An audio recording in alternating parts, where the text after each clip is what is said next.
Okay, welcoming everyone to the session 2, lecture 2 of day 1, which is about the role of education in socialization, social change, social mobility, and social stratification. Now, these four concepts are, you will be very easily observing a lot of examples around you, where what all environments or peer groups you have. So, questions are going to come to your end. Keep thinking.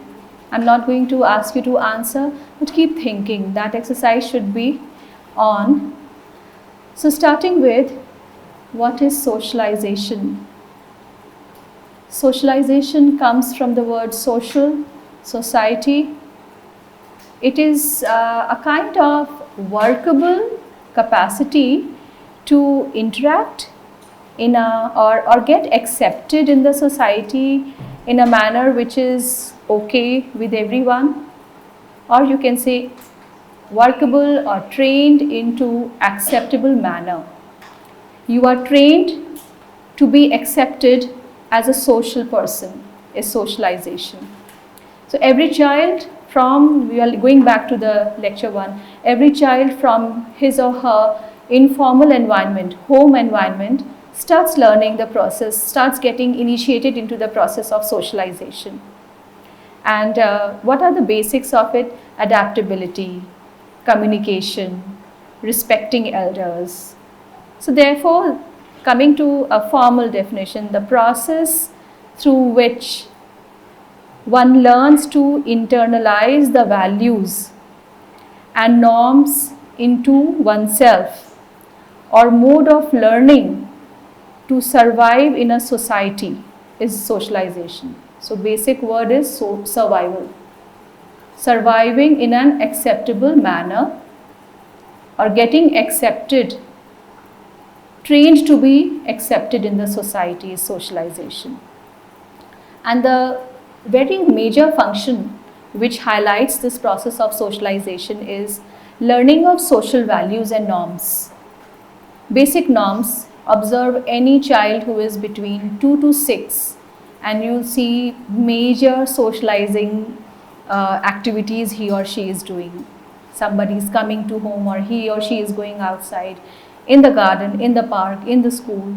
You will see them performing those all. You'll check the list like very quickly because they are doing it like somebody is really getting trained in that, right? So to observe, talking more deeply about socialization is how do we see what is happening under this umbrella called socialization. To observe within the mind deeply in order to make it intrinsic. Example, manners. They stay with you. Once you have adapted certain manners and you have an understanding as a child of something which is acceptable or non-acceptable, acceptable things stay with you intrinsically. They become intrinsic to your behavior, intrinsic to your personality, and rest of them you filter out gradually as a child. So the first stage of learning is the family. The environment is family. Similarly, seemingly, there are inborn attitudes in a child, or you can say inborn attributes, not attitudes. Attitudes are required.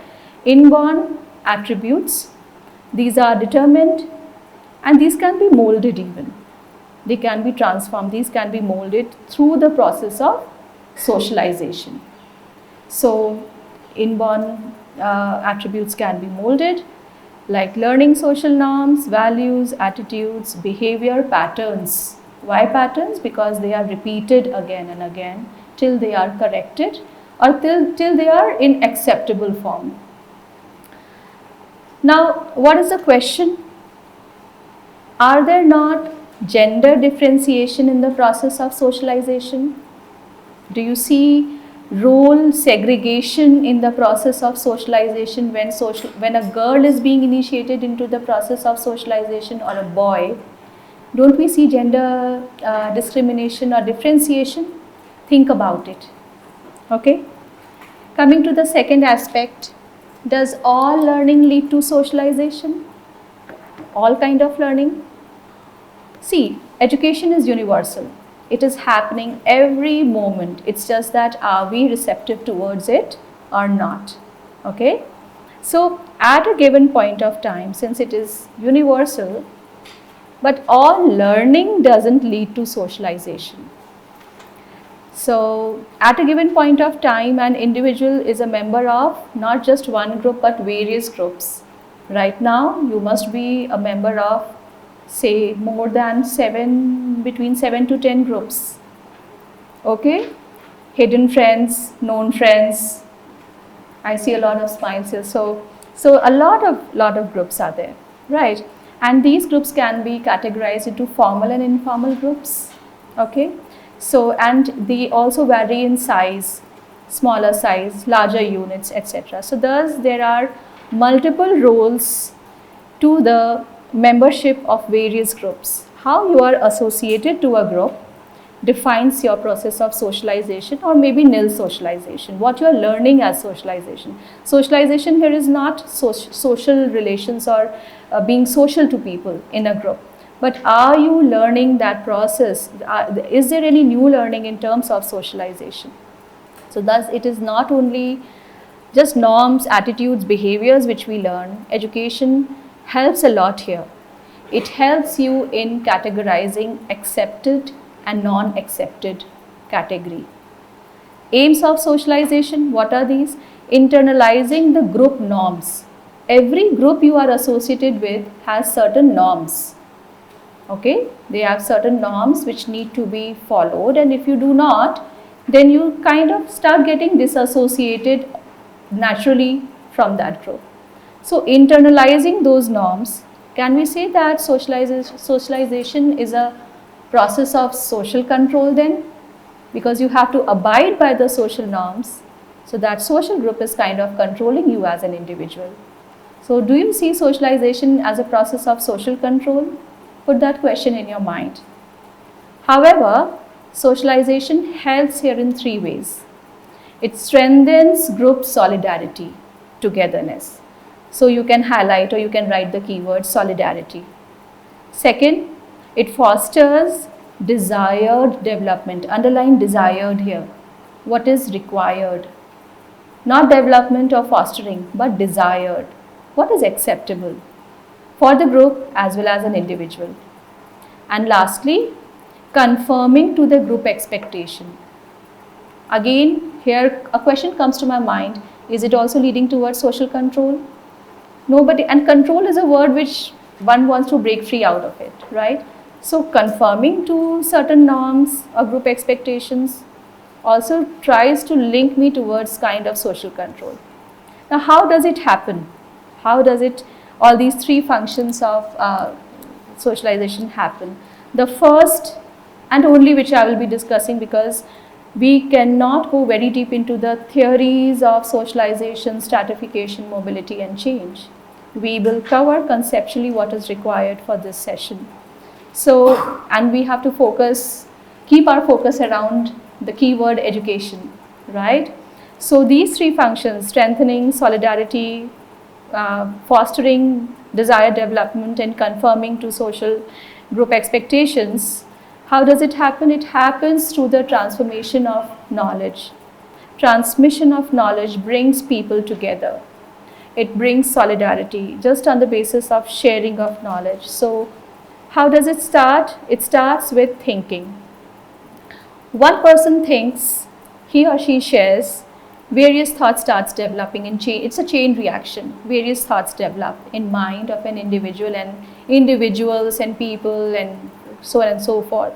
And it starts, that chain reaction starts spreading like a process of socialization. And it involves social solidarity, a sense of togetherness, conformity to norms, prescribed rules and values. These features starts showing, visibly showing. Now this is called conscious socialization. This is deliberate socialization, consciously done. Family in an informal environment and school in a formal environment plays the role here as agents. System of reward and punishment is there, even if it is a family or a school. and is applied to children commonly or uniformly. Now, what do you have to say about learning and learning through observation here when we are talking about transmission of knowledge, connecting it to socialization, certain norms, confirmations and fostering, etc. What kind of knowledge dissemination is happening, or how do we say that learning and learning through observations?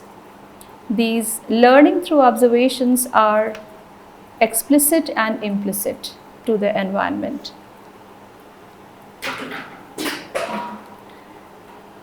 These have explicit and implicit directions. When we say invisible pedagogy in family, or when we say conscious socialization or unconscious socialization, families do not declare that they are socializing or they are practicing this process of socialization. It is happening. It is happening naturally, so that it's not a declared training of a child, whereas in school it is purposeful, it is declared. So here comes the implicit direction and explicit direction. Schools are having cognitive aims, purposeful cognitive aims, which need to be fulfilled within a time frame under a formal agency where the facilitator is there. Therefore, the socializing process within the secondary groups such as schools, families, above are not families, schools and organizations are deliberate, they are conscious. Whereas in family it is not conscious, it is implicit. And in schools it is more explicit. And consciously it is compared with that of the family, but it is more goal oriented, it has a more explicit purpose. However, the interesting part is both the processes, implicit as well as explicit or conscious as well as unconscious, take simultaneously within different environments, but they are taking simultaneously, they are taking place simultaneously. So this is a short understanding of socialization and education. The next aspect is social change, and in this slide I have put a picture where you see, I could connect with this picture, I could see it as a classroom, and education is bringing a lot of hands up, maybe asking for a change or asking or putting their views up, right? And in this slide I have put certain keywords or phrases which might indicate how education gets connected to social change. Now let's talk about what is social change. Separately we can understand what is social change. I'll give you what sociologist Wilbert Moore has said is that social change is a significant alteration. Alteration is a change. It's a significant alteration over a time in behavior patterns and even culture. And it includes change in norms and values, change in what needs to be changed in acceptable norms and values. However, this change is very slow, it's gradual. Let's take a historical example. 1850 or 1880 actively social reforms started happening, and still we are in need of reforms, right? Those social reforms were basically around women, and education played a major role to give a base to all kind of reforms. And still, if we see, we are actually working on reforms and bringing in more of inclusivity. So it's a very slow, social change is a very slow and gradual process. It is slow if societies are not complex. Even in basic and simpler societies, it is slow because these simple societies or basic societies are traditional in nature. They are conventional in nature. They are ritualistic. They are based on customs.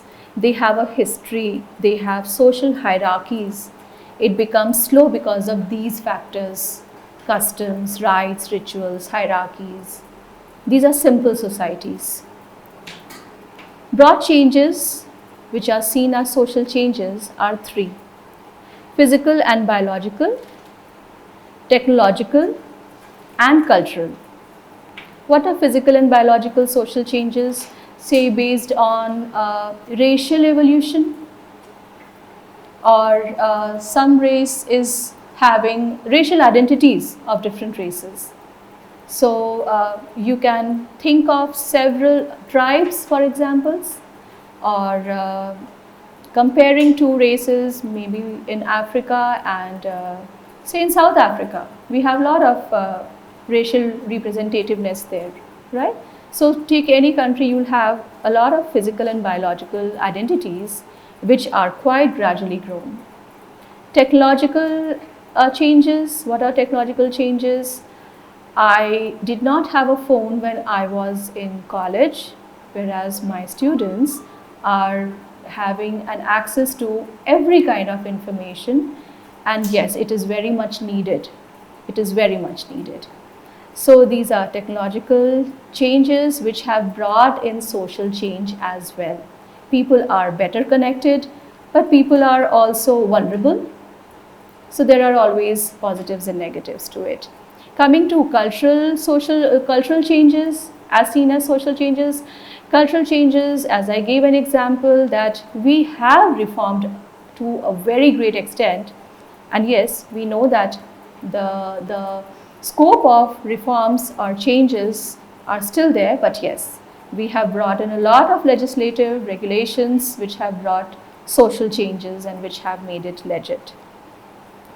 Now, encouraging innovation in material and technological spheres has helped in bringing social change.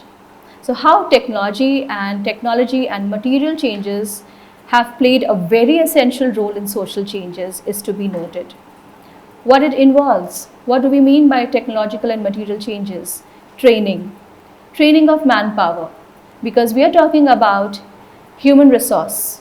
And when we are talking about this human resource getting allocated as one of the functions, education functions, when we were talking about human resource allocation of educational function of schools, here training is very essential. Skill development is the next step, focusing on certain individuals' capabilities or potentials, and then skill development. Challenging traditional attitudes is also very much required to bring in acceptance to technology, because tradition might have a challenge with technological developments. So challenging those traditional norms which are a hindrance. Promoting social mobility.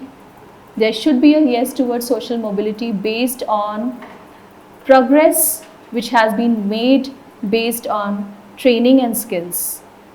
Somebody acquires a status in society based on his or her education, based on his or her training, is a kind of positive social mobility. Vertical or horizontal doesn't matter. Now there is a question. Think about a highly stratified society, okay, which has a lot of categories, stratas. Okay, think about a highly stratified society. Is it realistic to expect schools to inculcate strong egalitarian principles? Students or learners are coming from various sections of society. And I have told you to imagine a very highly stratified society. Now, school is working hard in putting this principle of inclusivity, in putting this principle of egalitarian equality of opportunities.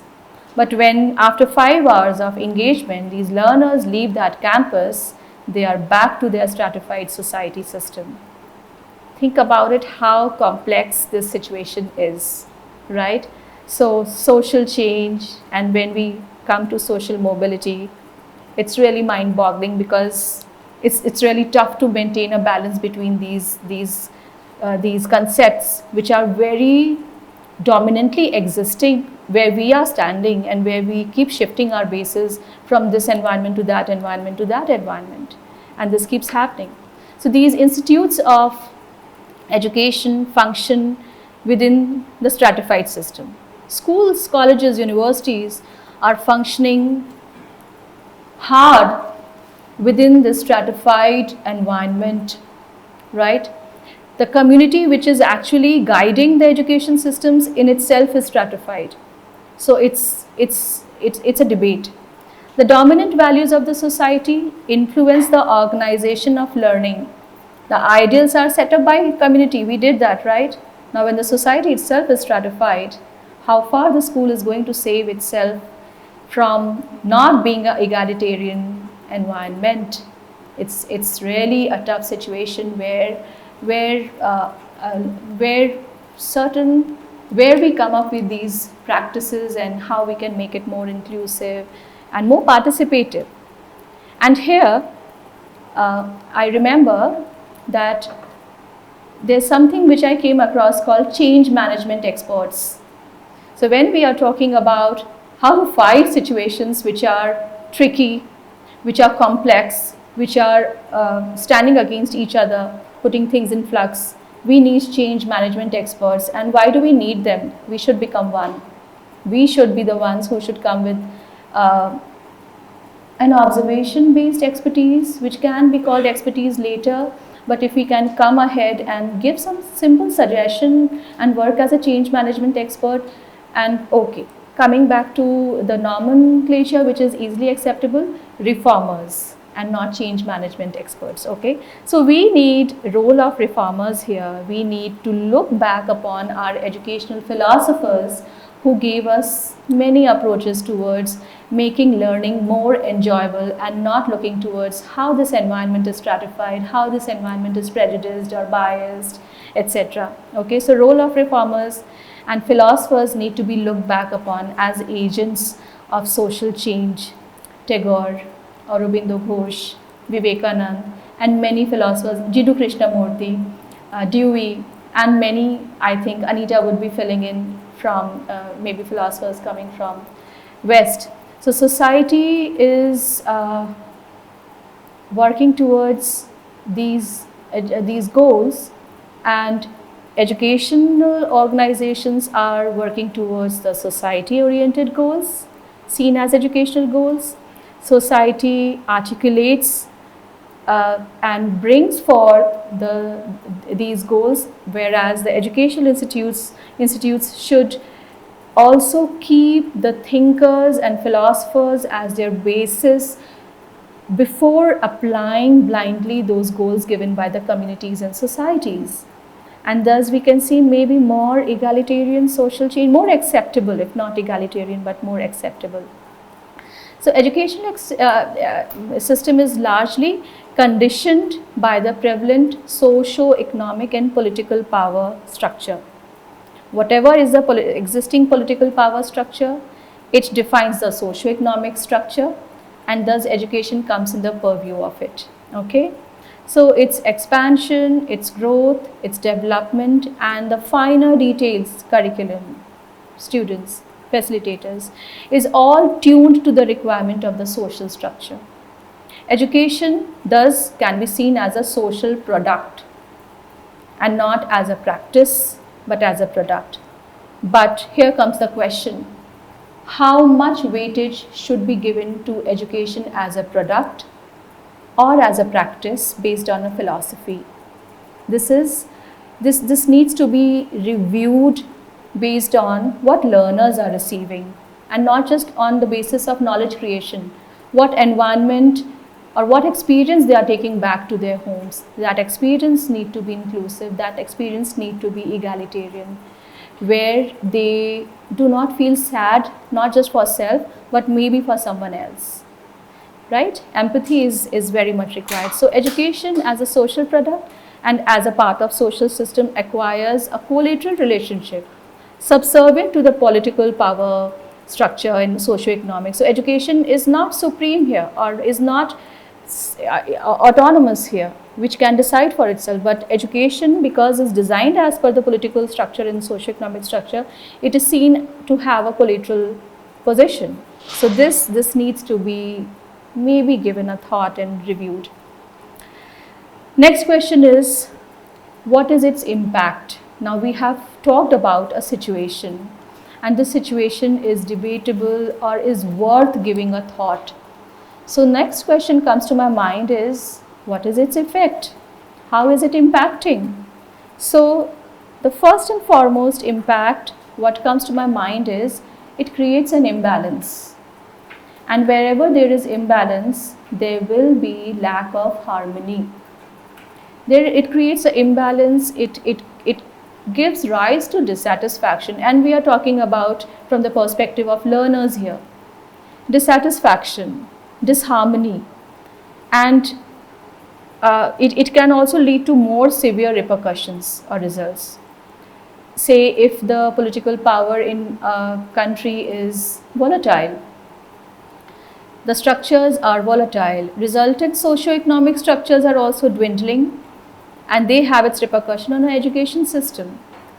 So since it is dependent or having a collateral position, it is very much as per the situations, political and socio-economic situations, whereas if education is to a certain extent autonomous, then it has its own ideals. Maybe we do not know, but there could be certain systems or countries where education system does not get impacted by how, no matter how volatile the political and socio-economic structures are. So in course of time, what we see, education system may acquire autonomy, or maybe there are systems where it is to a certain extent, or it owns its own dynamics of development, and it might have its own structure, independent structure. So what we realize is that education has a dual character. It can or it cannot. There are a lot of questions right now in front of us due to the complexities and certain systems we might not be knowing, and the system which we are in, we know. So in all, whatever the character of education is under social change, we know, point number one, that education socializes, right? Even if under social change it socializes. Education, second point, education has capacity to generate a spirit of inquiry. Spirit of inquiry and questioning the accepted norms. If you are talking about social change, questions have to be there. You have to question, why is this so? Then only you will lead. If it is a status quo, that means there is no social change. That means people are not curious, people are not asking questions. They are not arguing, or they are not debating. So it also needs to ensure that there are certain level of inquiry, questioning the accepted norms, especially the dominant values and norms in the society need to be questioned. And in a very positive critique can be developed. Nobody is asking to revolt or rebel, but questioning is a good practice. Third, education maintains and mediates the cultural heritage. Social change can wipe off what essentially needs to be maintained. So education helps in maintaining that cultural lag.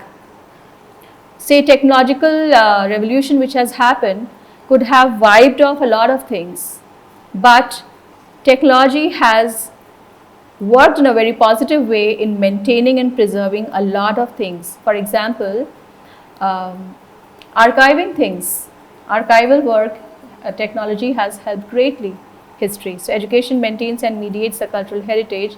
It also ensures the cultural lag in society is minimized as it can be. Technology helps there. Then education helps in promoting social change and reform.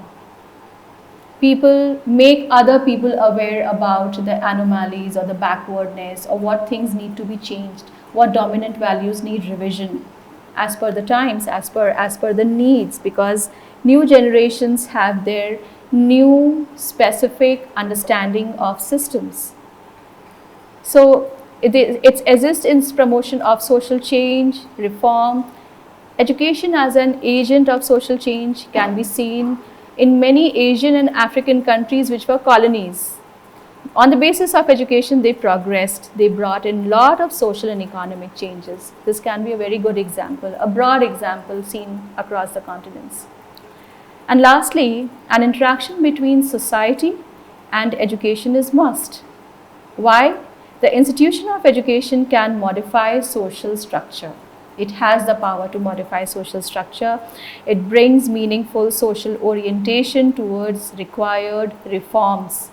Orientation towards required reforms, making other people aware, having group meetings, associations, oral history associations, women's associations. Children are having their clubs and they are talking about their problems, society problems. They go to the, so it all starts very early, right? Education helps in mobilizing people, bringing them together and making them understand the argument behind. So who plays the dominant role? I'm concluding this slide. Who plays the dominant role? Education or other dominant structures of power? It is your perspective, how you view it. And the more attention to a kind of system you will be giving, that will be getting promoted because your attention is on that system. Say, I give attention to no, education has more power. So my focus would be entirely on education, and my thought process and my efforts would be towards that. But if I say no, the political power structure is dominant, so I am losing half the battle there itself because I made it important in my mind. It could be important, but my attention needs to be solely on education as a change maker, as a tool to change, for social change. So who plays the dominant role is in our mind, in our observation. Education plays the role of facilitator. It accelerates and sustains the process. And never forget that a process is a system which continuously keeps going on. So it accelerates and maintains the process, which is continuous, by mobilizing, by dissemination and cultivating knowledge, information, skills, values.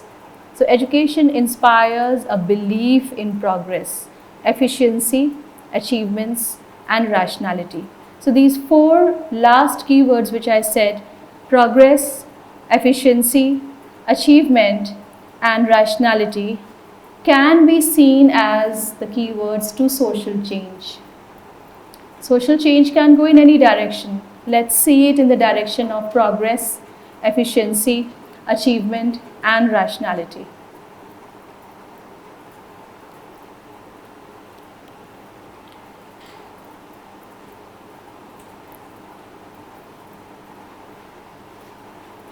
So next, we are talking about education and social mobility. You see that the points are in a kind of structure as steps. So steps either go up or they go down, and social mobility is vertical or horizontal. Either people go up in the social ladder, down, or they shift on the same level horizontally. What is the functional perspective? It's the functionalist perspective, it's a theory. So social mobility is change from one place to another or one position to another. And it is a spatio-temporal concept in space as well as in terms of time. Let's talk about the theories. What is the functionalist perspective? The functionalist perspective believe in the, you can say, the good status quo of society. That it doesn't need change, whatever it is, can we make it best? Functionalist, utility, okay? So they believe in expansion of formal schooling for efficient economic and social development, economic growth and development of meritocratic society. So they said that education is essential and it has an interdependence with society. So if society needs to progress, education is an essentiality and it needs to progress. So they are having a very mutual relationship and interdependence. But this can only be possible when a society facilitates social mobility. Whether the social mobility is being facilitated for a positive outcome. Education, what is the role of education here, is of course positive. right? It is only when the society is mobile, they say, functionalist, that the education system becomes a vehicle for progress. So here they are indicating that the education is in a way dependent on society's progress. If society is progressing, education is progressing and can be seen as a tool for that progress. So there is interdependence, but in a way education is being made subservient to the society's progress. The next, the specialization in education is the need of the labor force, they say, to match the complexities of the job, the modern industrial development. Education is needed.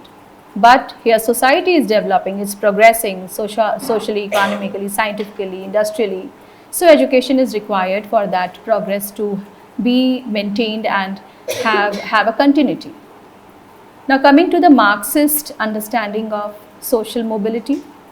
Marx himself believed that a high rate of social mobility would lead to weaken class solidarity. He very essentially talks about class solidarity. Now he says that if social mobility is vibrant, is happening, say people move from one position from an urban place to a city center. Now, whatever the class solidarity in terms of proletariat, bourgeois, industry workers, labor force, due to their education or their moving, their mobility, they have become a heterogeneous group of people in the city. What happens to the class solidarity? So he says that it weakens the class solidarity. Social mobility is not good for class solidarity. Classes would become heterogeneous, and this would reduce the sharing of similar backgrounds. The similar principles for solidarity would weaken the class identification and loyalty, since it would be difficult for mobile individuals to feel a strong consciousness with people who they are not associated prior to their mobility. So the kind of class members, the concept of class members completely gets defeated. So thus intensity of class conflict, their higher agenda and consciousness would also be reduced, because now they have become a mixed group in the city because of the social mobility. It gets reduced, which would be problematic as per the Marxist theory, and there would be no change to upside down the system of haves and have-nots, because their real question is about the fight between haves and have-nots. So Marxists say that social mobility is detrimental to the purpose of that conflict between the haves and have-nots. The system would not, the society would not reform due to the social mobility. And there is a neo-Marxist understanding also to it, that the situation has already arrived in the West, where as a result of mobility in the form of education, skills, training, the nature of conflict has changed altogether. Already this is happening. So West has an open society, accepting people based on their credits, based on their merit. Based on their merits, they are acquiring positions. So in an open society, it is replaced by competition and not conflict. So conflict has completely replaced competition. Competition has replaced conflict to attain the best skills, the best potential, the best merit. In his words, quote unquote, instead of advancing their claims as members of homogeneous groups, people are more likely to compete with each other as individuals for a place in the sun. Neo-Marxist view. And there is also an argument, quote unquote, although mobility diminishes the coherence of groups as well as the intensity of class conflict, it does not eliminate either. Right? So they say that it does not eliminate neither class conflict nor the mobility. Modern education. The education has particularly, what has been the role of modern education in social mobility?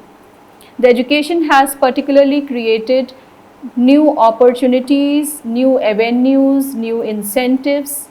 Education motivates, it gives a motivational platform to initiate and adopt new ideals, practices behavior patterns, and style of life of higher caste, which have been called sensitization by M.N. Srinivas. He translates and explains the process of sensitization and westernization. The exercise for today for you is find out what is sensitization and westernization as per M.N. Srinivas, the sociologist.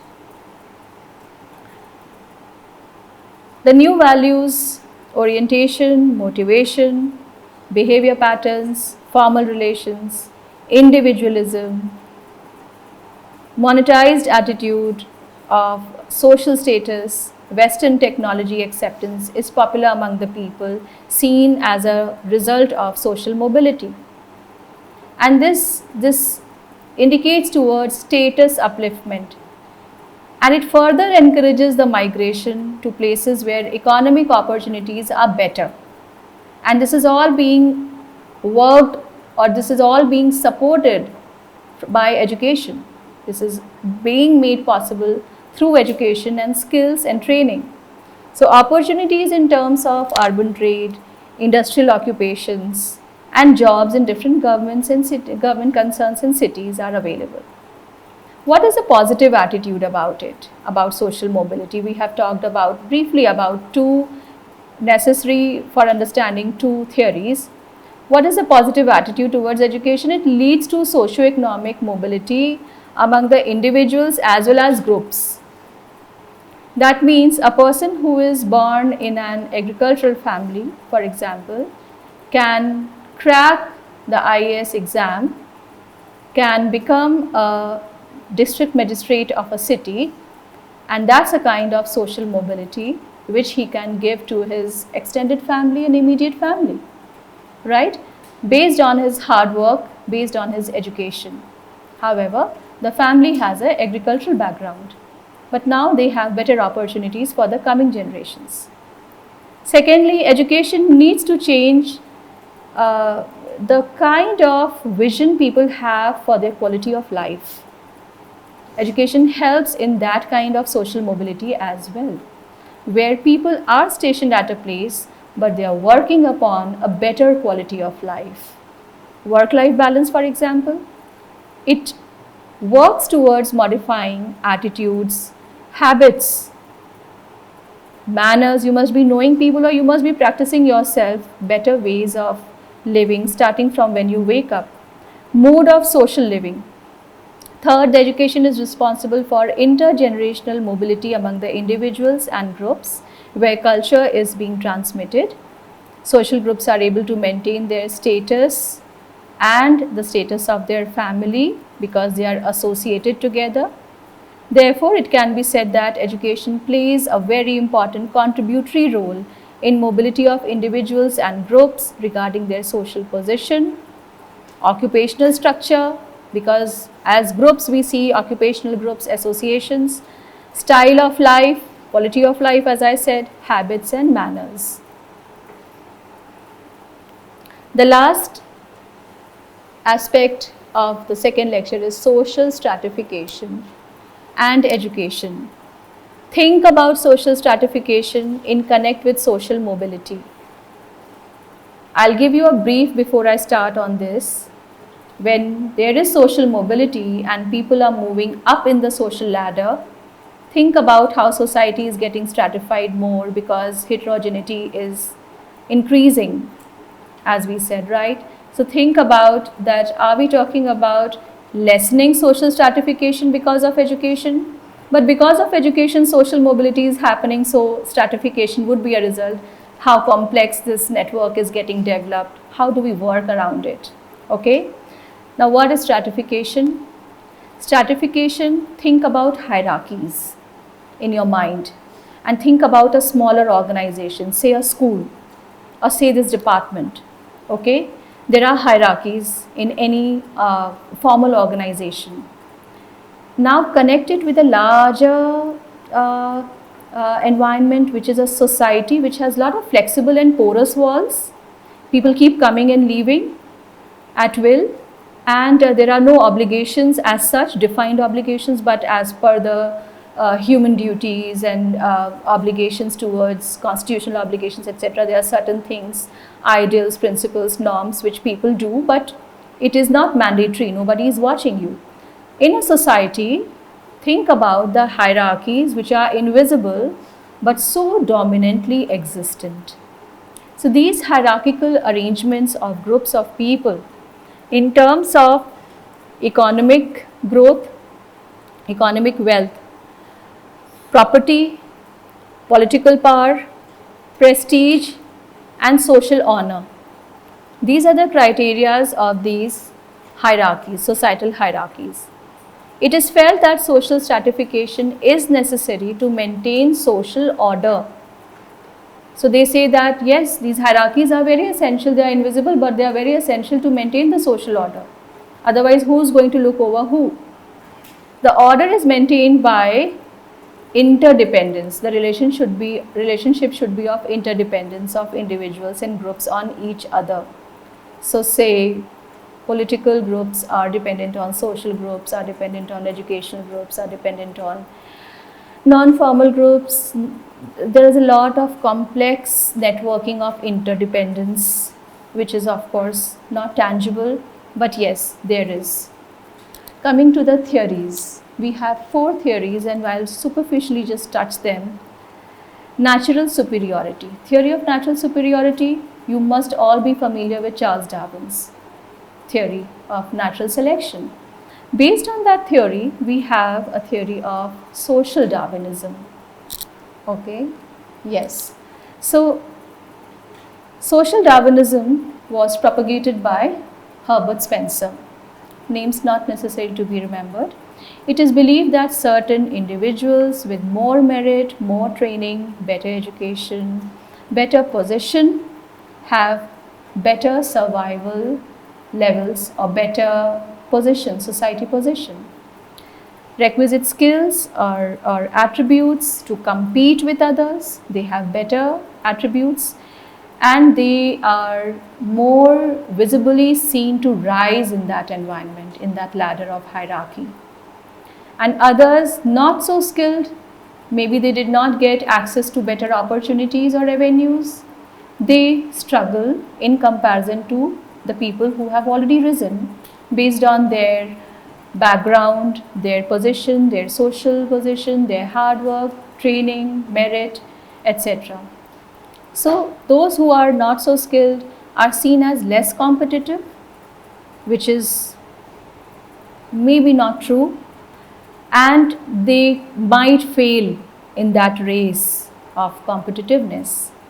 So more deeper interpretation is required here. It talks about biological base stratification and gender stratification also. That certain discriminations are seen, stratifications are seen made based on races. We know that what was the basis of colonialism, right? That is one example. What could be the gender discrimination, that men are more powerful and women are not that good in sports? Any kind of field where competitiveness is there. So thus these kinds of discriminations are not just based on the social Darwinism theory, but it also has its aspect in racial discrimination and biological or gender discrimination as well. Second theory is about, again, functionalist theory, which talk about society as supreme, and theory that is more concerned about how society maintains an order and keeps an order functional.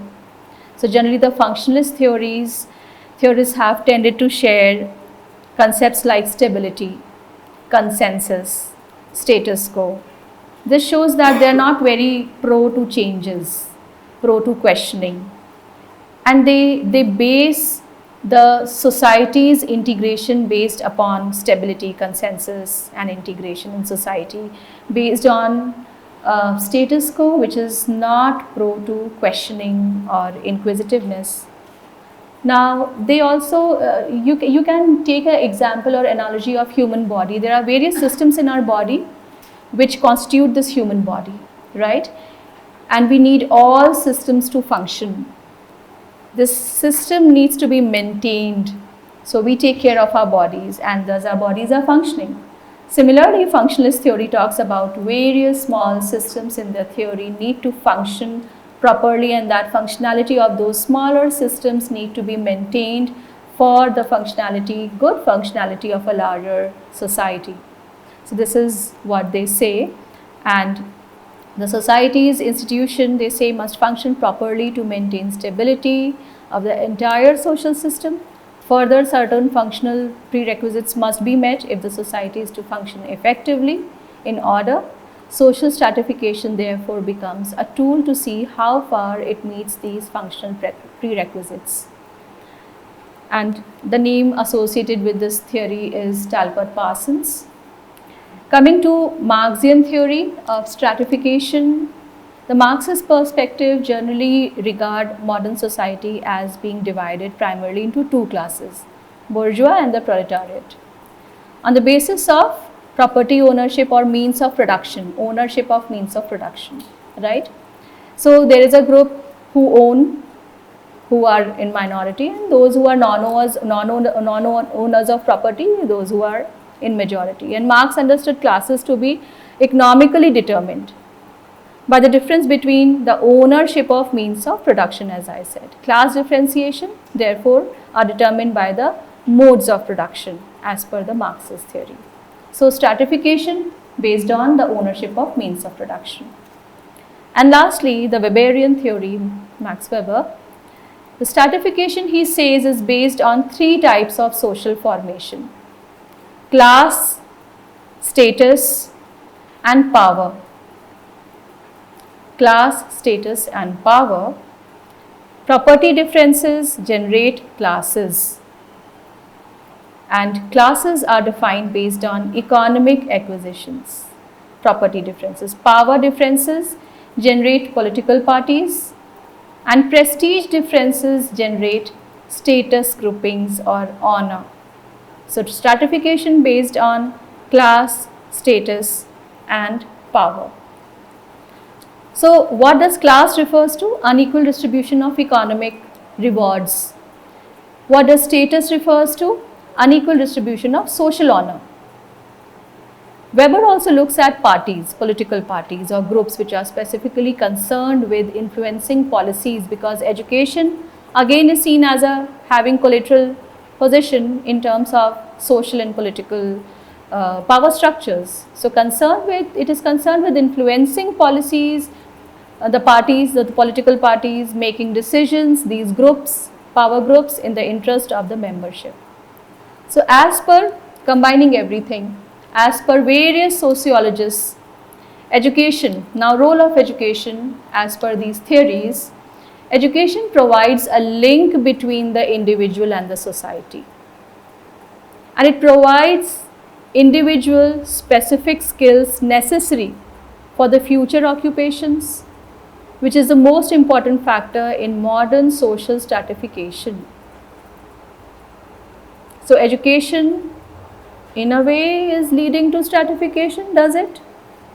It is required, but depending on the disparity between how people have acquired their skills and how they are implementing, it becomes a question that does it lead ahead to social stratification? Second question or point, education system is an important mechanism for the selection and allocation of individuals as resources in their future roles in the society.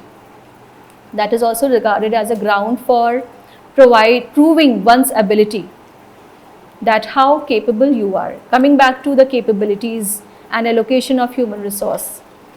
So, one's ability and hence selective agency for different statuses according to their abilities. Again, education is helping in, based on the merit, placement of these people as human resource and generating or acquiring a kind of status based on their skills, occupational skills. But yes, it is also leading to stratification.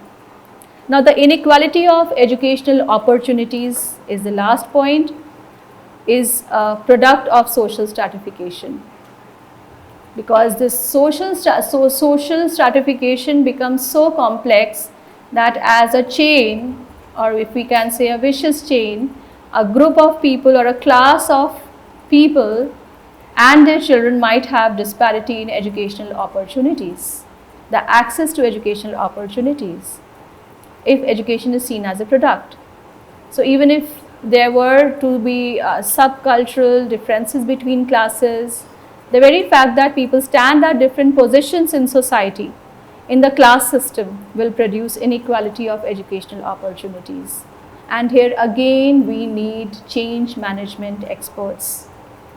We have, I'll discuss one example with you. The education I'm trying to wind up, conclude. The education is the primary generator of social mobility. Think about these sentences which I'm trying to say now. The education is the primary generator of social mobility. Because of education, you move the social ladder up or down in any modern industrial society. And that's what people aspire, right?